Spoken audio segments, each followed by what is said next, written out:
কেমন করে তরকারি রান্না করে চেখে দেখি। দেখো, যখন দেখি না তখন দেখি না, আন্দাজ করে নুন দিই, আর যখন চেখে দেখি তখন দেখি। দেখো নুনে হয়েছে নাকি দেখে নিতে হবে, না তো বলবে নুনে হয়নি। পারফেক্ট। এবার ধনে পাতা দেবো, ধনে পাতা দেওয়া বাকি আছে, দেখতে থাকো। সেই ধনে পাতায় কাটা ছিল, কোচানো ছিল, ছেড়ে দিয়ে দিলাম।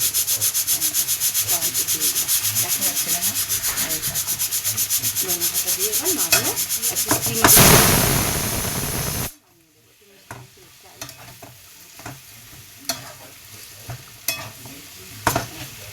মাংস হয়ে গেছে, মাংস বন্ধ করে দেবো,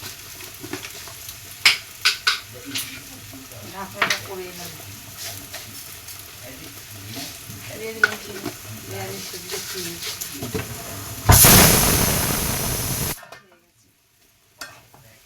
এবার এটা নামিয়ে দিয়ে চলে যাবে, হয়ে গেছে। গ্যাসটা মুছে দেবো, গ্যাসটা মুছে চলে যাবে। এই রান্না কমপ্লিট, রান্না।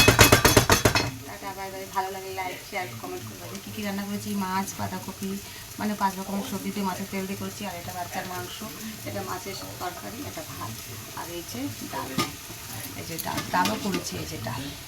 4টে গেছে, 1-1.5 ঘন্টা রান্না হয়েছে।